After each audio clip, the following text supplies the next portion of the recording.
할렐루야. 네, 오늘도 예배 자리에 나오신 여러분을 주님의 이름으로 환영합니다. 제목이 좀 충격적이죠? 네. 여러분, 이별을 경험해 보신 적 있으시죠? 이별. 네, 꼭 군대 와서 여자친구랑 헤어졌어요 이런 썰을 가지고 계신 분들이 간혹 있으신데, 연인이랑 헤어지는 것도 이별일 테고요. 살던 동네를 떠나면서 겪게 되는 이별도 있고, 졸업하면서 매일 보던 친구들과 멀어지는 것도 이별일 거고, 키우던 강아지를 떠나보는 것도 이별일 수 있겠죠. 우리는 또 군인 교회이기 때문에 전역하는 사람들이 계속해서 있고, 그리고 전출도 있고, 또 교육생들이 들어오니까 또 수료하고 떠나는 상황들을 우리가 많이 마주합니다. 이별을 참 쉽게 만나게 되는데, 그 이별의 모양은 다 다르고, 함께한 시간 그리고 그 깊이에 따라서 그 무게도 다를 수 있지만, 이 이별 뒤에는 그 사람의 자리, 그 빈자리가 느껴지기 마련입니다. 지난 수요일만 해도 우리 신임장교도 지금 실습 가 있죠. 그래서 각 부대로 실습을 가 있어서 오랜만에 그 자리가 비었는데, 이게 또 체감이 되잖아요. 그걸 느끼는 정도는 서로 다 다를 수 있겠지만, 이렇듯이 이별은 그 빈자리를 느끼게 만듭니다. 근데 오늘 본문에, 우리가 함께 읽은 이 본문에 이별을 앞두고 있는 사람들이 등장합니다.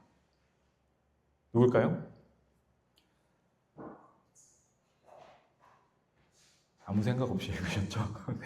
예수님의 제자들입니다. 예수님 제자들이 이별을 앞두고 있습니다. 이들은 예수님을 모든 걸 다 버리고, 원래 사람들 다 가지고 있던 어떤 자원들 다 버리고 예수님을 따라 나섰던 사람들입니다. 그리고 3년이라는 시간 동안 예수님과 먹고 마시고 자고 함께 걷고 함께 살았습니다. 그러니까 예수님과 함께 하는 게 그들에게는 삶 자체가 되어버린 겁니다. 내 삶이 예수님과 함께하는 삶이 되어버린 거예요. 근데 예수님이 이런 말씀을 하시는 겁니다. 5절 말씀입니다. 지금 나는 나를 보내신 이에게로 가거니와. 가신다고 하는 겁니다. 떠나신다고. 그러니까 이 얘기를 들은 제자들은 충격에 휩싸입니다. 충격적일 수밖에 없겠죠? 내 삶을 다 걸고 따라 나서서 같이 그 삶을 부대끼며 살았는데 떠나신다는 겁니다. 6절 말씀 보면 내가 이 말을 함으로 너희 마음에 근심이 가득하였도다, 이렇게 예수님이 말씀하시는데, 그러니까 예수님이 떠나신다는 얘기를 듣고 제자들이 근심했다는 거예요. 걱정을 했다는 겁니다. 그러니까 3년 동안 함께 했는데, 내가 모든 걸 걸었는데, 예수님과 함께 하는 게 내 삶이 됐는데 그분이 지금 떠나신다고 하는 겁니다. 그 빈자리가 얼마나 클지 상상도 못했을 거예요. 제자들은 감히 상상도 못했을 겁니다. 예수님이 떠나신다. 근데 예수님은 오히려 제자들에게 이렇게 말씀을 하십니다. 7절입니다. 그러나 내가 너희에게 실상을 말하노니 내가 떠나가는 것이 너희에게 유익하다. 유익하다. 그러니까 내가 떠나는 것이, 내가 없는 것이 너희에게 유익하다, 이렇게 말씀을 하십니다. 이게 무슨 소리일까요? 예수님이 없는 게 유익이다. 예수님이 없는 게 유익이다. 근데 이어지는 말씀을 보면 예수님이 그 이유를 말씀해 주십니다. 7절 하반절입니다. 내가 떠나가지 아니하면 보혜사가 너희에게로 오시지 아니할 것이요 가면 내가 그를 너희에게로 보내리니. 그러니까 예수님이 떠나셔야지만 보혜사를 보내주실 수 있다는 겁니다. 보혜사는 바로 성령을 얘기하죠. 성령을 얘기합니다. 이 보혜사라는 말이 우리가 평소에는 흔히 사용하는 말은 아니죠. 교회 생활이 오래되신 분들은 너무 익숙하지만 얼마 되지 않으신 분들은 이게 무슨 말인지 잘 모를 겁니다. 이게 무슨 뜻이지? 이 단어의 원어를 살펴보면 파라클레토스라는 단어가 사용이 됩니다. 그러니까 그러니까 파라라는 말은 곁에라는 뜻이고 칼레오라고 하는 이 부르다라는 뜻의 단어가 합쳐진 단어입니다. 직역하면 곁으로 불러온 자입니다. 이 단어는 당시에 법정에서도 쓰였거든요. 법정에서도 쓰이던 말인데 피고의 곁에 서서 변호하고 도와주던 사람. 그러니까 오늘날로 생각하면 변호사인 거죠. 근데 이 단어를 오늘날 우리말로 번역할 때 정확하게 표현하는 것이 좀 어려웠던 것 같아요. 그래서 번역이 굉장히 다양합니다. 그러니까 우리가 함께 읽은 개역개정에서는 보혜사라고 했고, 새번역 성경에서는 보호자라고 번역을 합니다. 영어로도 굉장히 다양하게 번역이 되거든요. 컴포터도 있고, 카운셀러도 있고, 헬퍼도 있고, 굉장히 다양하게 번역이 됩니다. 근데 이렇게 여러 단어로 번역이 되어 있어서 어떤 게 진짜 정확한 의미인지 우리가 아는 게 쉽지는 않지만 이 단어들을 잘 살펴보면 공통점이 있습니다. 이 단어들이 모두 함께 있음을 말합니다. 함께 있음. 그러니까 우리가 성령 충만이라고 얘기를 하면 우리가 보통 이렇게 상상을 하잖아요. 뭔가 막 능력이 주어지고 뭔가 기적이 막 일어나는 걸 생각하고 그걸 기대하기도 하는데 이 파라클레토스, 이 성령은 단순히 능력을 부어주시는 존재가 아니라 곁에서 함께 하시는 존재라는 겁니다. 곁에서 함께 하시는 존재. 그럼 이 보혜사 성령님은 우리 곁에서 뭘 하시는 걸까요? 힘을 주실까요? 능력을 주실까? 아니면 위로를 해주실까요? 다 맞습니다. 다 맞습니다. 그런 일들을 이 성령 하나님께서는 다 하십니다. 근데 오늘 본문은 이 성령이 하시는 일을 이렇게 정의합니다. 8절입니다. 그가 와서 죄에 대하여, 의에 대하여, 심판에 대하여 세상을 책망하시리라. 세상을 책망하신다 이렇게 얘기를 합니다. 근데 우리가 책망이라고 생각을 하면 막 혼내는 것, 꾸짖는 것, 잘못을 막 지적하는 것으로 느껴지잖아요. 근데 이 단어도 원어로 살펴보면 꾸짖다는 의미가 아닙니다. 이 단어는 드러내다, 밝히 보이게 하다, 확신하게 하다 이런 의미를 가지고 있습니다.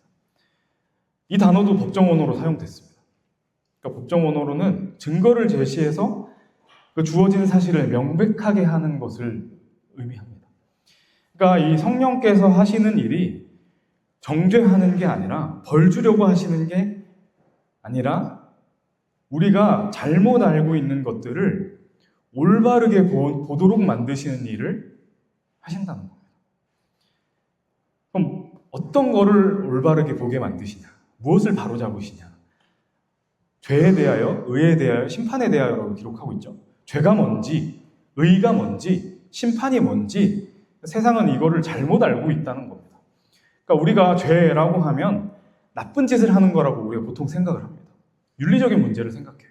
근데 성경에서 말하는 죄의 본질은 예수님과의 관계를 말합니다. 예수님을 모르는 것, 예수님과 단절된 것, 그것이 죄의 뿌리라는 겁니다. 의도 마찬가지로. 의에 대해서도 우리가 세상이 오해하고 있는데 세상은 이 의를 착하게 열심히 사는 걸로 생각합니다. 근데 그 의의 근거는 나에게 있지 않습니다. 그러니까 세상은 예수님을 죄인으로 여기고 십자가에 못 박았습니다. 이 세상 기준으로 봤을 때는 예수님이 죄인이었던 거예요. 근데 예수님은 부활하셨습니다. 그리고 하늘로 올라가셨습니다. 그 얘기가 뭐냐면 이 세상의 판결이 틀렸다는 겁니다. 이 하나님 아버지께서 예수님을 의롭다고 못 박으셨다는 겁니다. 부활을 통해서 그리고 승천을 통해서 하나님이 직접 예수님을 의롭다 하신 겁니다. 그러니까 성령이 오셔서 하시는 일 중에 하나가 이 의의 개념을 분명하게 하신다는 겁니다. 이 진짜 의는 예수님께 있다. 예수님께 있다. 그러니까 심판에 대해서도 이 세상은 오해하고 있습니다. 우리가 심판이라고 하면 이 미래에 올, 이 마지막 때에 올 마주하기 두려운 그 뭔가 어마무시한, 무시무시한 두려운 그 상황을 생각을 합니다. 근데 본문은 이렇게 얘기를 합니다. 11절입니다. 심판에 대하여라 함은 이 세상의 임금이 심판을 받았습니다. 이 세상의 임금이 심판을 받았다. 이미 심판을 받았다. 이 세상의 임금이. 이 세상의 임금은 사탄을 말합니다. 십자가에서 이미 심판이 일어났다는 겁니다. 이 세상은 십자가를 예수님의 패배로 봤습니다. 죄인이 처형당하는 장면으로 봤습니다. 근데 십자가는 사탄의 권세, 사망의 권세를 무너뜨리는 자리가 됩니다. 그러니까 우리가 마주할 마지막 때 그 심판은 이 십자가에서 이미 이루신 그 심판을 완성시키는 최종 선언을 하는 그 장면이 될 겁니다. 그러니까 성령께서 이거를 드러내신다는 거예요. 너희 잘못했으니까 벌 받아야 돼 라는 심판이 아니라 이미 그 사탄, 그 죄, 그 사망은 심판받았다. 심판받았다. 너희는 마지막 때에 하나님 앞에서 하나님과 함께 저 천국을 누리게 될 거다. 이 얘기를 하시는 겁니다. 이렇게 세상이 오해하고 있는 죄 그리고 의, 심판에 대해서 밝히 드러내신다. 이게 성령님의 역할이다. 이 얘기를 하고 있습니다. 근데 우리가 이걸 곰곰이 자세히 한번 들여다보면 이 세 가지는 전부 같은 곳을 향하고 있습니다. 같은 곳을. 바로 예수 그리스도. 예수 그리스도. 죄의 본질도 예수님과의 관계이고 의의 근거도 예수님의 부활과 승천이고 이 심판의 완성도 예수님의 십자가입니다. 그러니까 이 성령은 세상이 우리가 예수님을 바라보도록 그곳을 향해 빛을 비추신다는 겁니다. 빛을 밝히신다는 겁니다. 그걸 13절 말씀에 이렇게 기록합니다. 그러나 진리의 성령이 오시면 그가 너희를 모든 진리 가운데로 인도하시리니 그가 스스로 말하지 않고 듣는 것을 말하며 장래일을 너희에게 알리시리라. 그러니까 진리 가운데로 인도하신다. 진리 가운데로 인도하신다. 그러니까 여기서 인도한다는 단어의 원어를 살펴보면 길을 안내하다, 함께 걸어가다라는 의미를 갖고 있습니다. 그러니까 성령이 우리를 막 쥐고 흔들어서 우리가 거기에 막 사로잡혀가지고 막 제정신이 아닌 채로 막 끌려가는 그런 그림이 아니라는 겁니다. 우리가 성령 충만 그러면 약간 그런 그림을 생각하잖아요. 그런 그림이 아니라는 겁니다. 그러니까 이 성령께서는 스스로 말하지 않는다고 지금 기록하거든요. 스스로 말하지 않으십니다. 자신을 드러내지 않으신다는 거예요. 성령의 목적은 자기를 드러내는 것이 아니라 14절 말씀 보시면 그가 내 영광을 나타내리니 내 것을 가지고 너희에게 알리시겠습니다. 그러니까 성령의 목적은 예수님을 드러내는 겁니다. 예수님을 드러내는 거예요. 예수님의 것을 가져다가 예수님을 알리신다.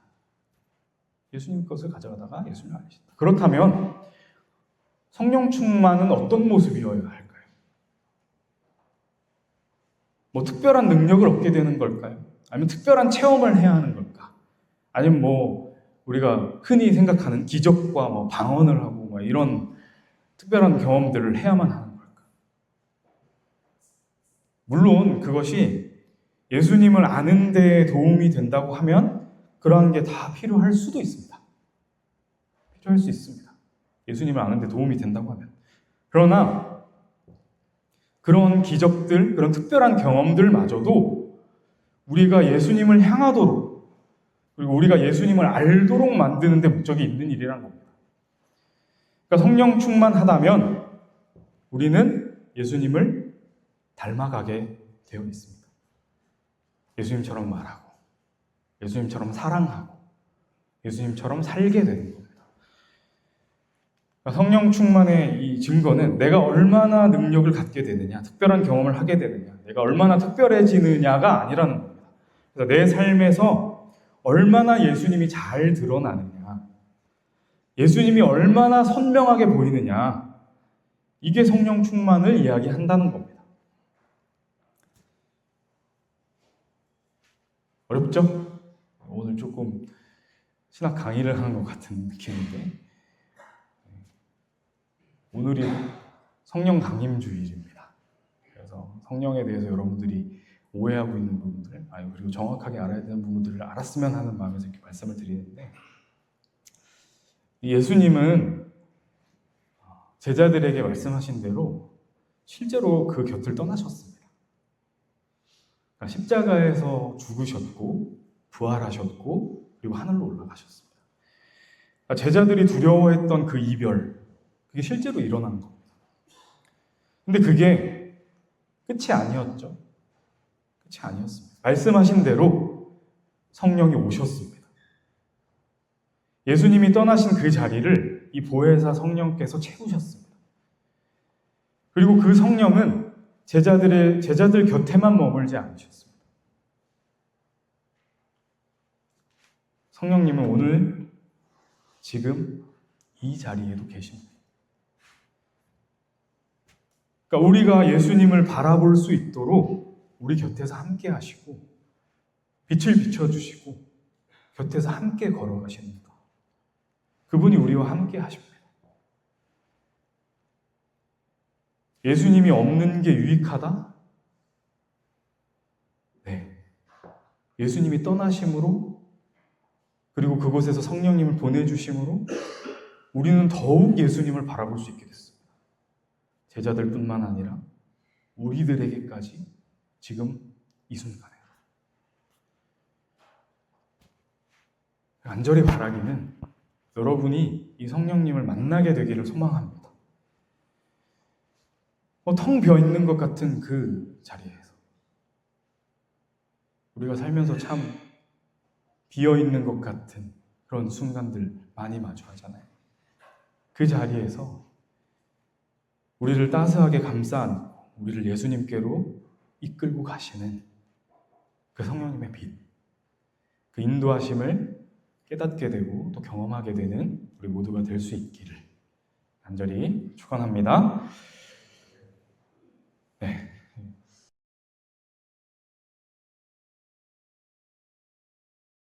하나님 아버지 감사합니다.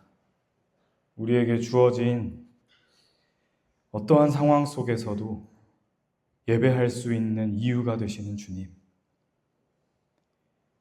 그 어떤 상황에서도 주님을 바라볼 수 있도록 하시는 성령 하나님. 이제 우리가 마음으로 보고 주님께 영광 돌리기를 원합니다. 우리와 늘 함께 하셔서 예수님을 바라보게 하시고 그 인도하심 따라 예수님을 닮아가게 하여 주시옵소서. 우리가 예수님처럼 말하고 예수님처럼 사랑하고 예수님처럼 살아가는 우리 모두 되게 하여 주옵소서. 부르신 그 자리에서 오늘도 내일도 주님과 함께 걸어가기를 소망합니다. 언제나 함께 하시고 곁에 계신 우리를 도우시는 그 성령 하나님께서 늘 언제나 주님을 바라보며 걸어갈 수 있도록 늘 곁에서 함께 하시고 보호하시고 지켜 주시옵소서. 이제 예물 드립니다. 주님께서 허락하신 그 모든 것에 감사하는 마음으로 드립니다.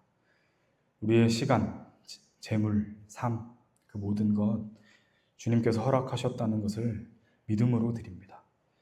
주님께서 기뻐 받아주시고 성령께서 늘 함께 하시고 비춰주시는 대로 예수님을 바라보고 따라가고 닮아가는 데 귀하게 사용될 수 있도록 주님께서 인도하여 주옵소서. 이제는 우리 주 예수 그리스도의 은혜와 하나님 아버지의 한없는 사랑하심과 성령의 내주하시고 인도하시는 역사가 함께 예배한 모두와 동학교회를 거쳐가는 발걸음과 이제 부르신 그 자리로 흩어져서 성령께서 인도하시는 대로 예수님을 닮아 살아가기를 소망하는 사랑하는 모든 주의 자녀들 머리 위에 그들의 모든 삶 위에 이제로부터 영원까지 함께 하시기를 주님의 이름으로 간절히 축원하옵나이다. 아멘.